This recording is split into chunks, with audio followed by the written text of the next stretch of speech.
Alright, so Season 14 introduces new tank Hazard, brings in the 6v6 roll queue experiment, the return of Winter Wonderland, always a good time. I've played it a lot, but it's always a good time, and they're also going to be adding in the Hero Mastery for Ashe, if anybody's interested in that. Now let's get to the part that people want to see.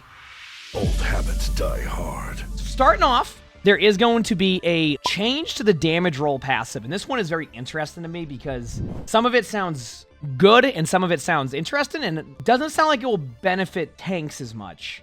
The debuff duration has increased from 2 to 3 seconds, and healing reduction is increased from 20 to 25%. Now, my understanding of this is that it also just is it's going to also make it so it's 12.5% on tanks, which means that the healing reduction is now moving up to 12.5% on tanks and then 25% on the rest of the cast for DPS and support. It's an interesting one. Like I said, the debuff duration obviously goes from 2 to 3 seconds and what that means is now is it takes 3 seconds for the reduction on healing to fall off.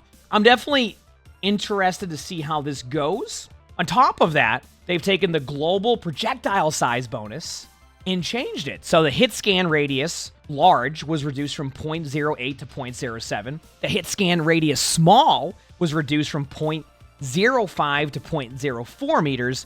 And the projectile radius large was reduced from 0.15 to 0.12. So what this means, and I'll read the developer notes in a second, what this basically means, you're less likely to get hit behind walls. You might start noticing your shots hitting a little bit less. It probably won't be a ton of a difference, but it definitely is a little bit of it from Season 9 where they made those global changes, which obviously there's a lot of discussion around that.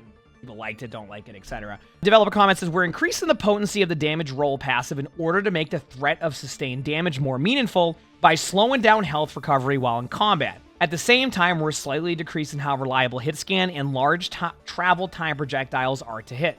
Now we're going to go on to the actual balance changes. We're going to start off with tank. Tank is what we have here first. So Doomfist is the first hero with some changes. The Seismic Slam shockwave range was reduced from 18 to 15 meters. That's an interesting one. And the cooldown was increased from 6 to 6.5. So that basically means we have a Doomfist nerf.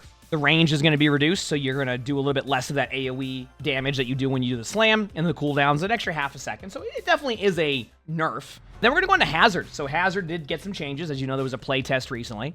Hazard's Bone Spur has damage per spike increased from 6.75 to 7.5, and each volley center projectile no longer has a random launch spread and now always launches straight. I'm going to be real with you. That just sounds like there's a buff to Bone Spur. It's just, I mean, it is. I just don't remember specifically how it felt in that situation, but numbers go up. Therefore, it sounds like it's going to be good. Spike Guard. The angle of protection provided by Spike Guard increased from 104 degrees to 180 degrees. That's interesting. And the damage per second reduced from 75 to 70, so it sounds like they're trying to add more radius to your block. Violent Leap. Post/recovery time from primary fire and quick melee increased from 0.3 seconds to 0.5. Just a little, it sounds like on the Leap, they want to make it so there's a little bit of time in between that, like, shot melee combo. The Jagged Wall health increased from 350 to 400. I don't know where that compares to Main Wall, but it's probably getting up there. Just wanted to add a little bit more survivability. The knockback damage increased from 40 to 50, and the damage interval increased from 1.5 seconds per target to 1.7 seconds per target. So it sounds like they made a couple changes here, some to make it a little bit less. Players aren't just standing next to it, so they wanted to make it a little bit more lethal, while also making sure that if it does become a strategy, that it's not going to be like over the top with the damage interval. Downpour, airborne momentum lost by cast and downpour reduced from 90 to 50%. Trying to make it a little bit better when you use your ultimate, I guess, to be able to follow up. Vault, minimal obstacle height to trigger vault reduced from 1.75 meters to 1.25. This should allow Hazard to scale short obstacles more consistently. It sounds like all of these overall changes to Hazard is a slight buff, with also making the quality of life of, changes to Hazard a little bit better, so it's more of like a fluid, like, your kit kind of all works together at once. All right, next up, we have a hero we're not surprised to see on here. Mauga. Base armor reduced from 200 to 150. Base health increased from 375 to 425. Just to point out here, when you hear the health increase, that means they're just making it so they remove 50 armor, which armor is a huge part of Overwatch, so that is a nerf. They get rid of the armor and then replace it with regular HP. So it's a nerf to Mauga's survivability. All right. And next up, we have Orisa. Orisa's armor was increased from 300 to 325, and the base health reduced from 175 to 150. So, just like with Mauga, they're going the opposite way. They're now buffing Orissa's HP to give Orissa more armor and more survivability. So we're back into the rotation of Orissa, Mauga getting buffed. One of them gets nerfed, one of them gets buffed, and you keep that rotation. So we'll see where Orissa lands in this, but I wouldn't doubt it if Orissa ends up, at least in like the top 500 meta. Obviously, every rank plays differently, but there's another change here that also buffs Orissa, and this one is definitely interesting. Terror Surge. So the ultimate has the pull radius increase from 8.5 to 10.5 meters. That's going to make it a little bit harder to dodge that Orissa ultimate. If Hazard doesn't end up dominating, then I wouldn't doubt it if Orissa ends up being played a lot. Then we have Ramattra. Ramatra's Ravenous Vortex now briefly interrupts horizontal momentum when first affecting a target. Slow Field now ignores barriers for line of sight. That's interesting. Vortex was always one of those abilities that was like so exciting to see during like the trailer, and it never has lived up to that. Like, it's an okay ability, like if you use it right, but never was really satisfying.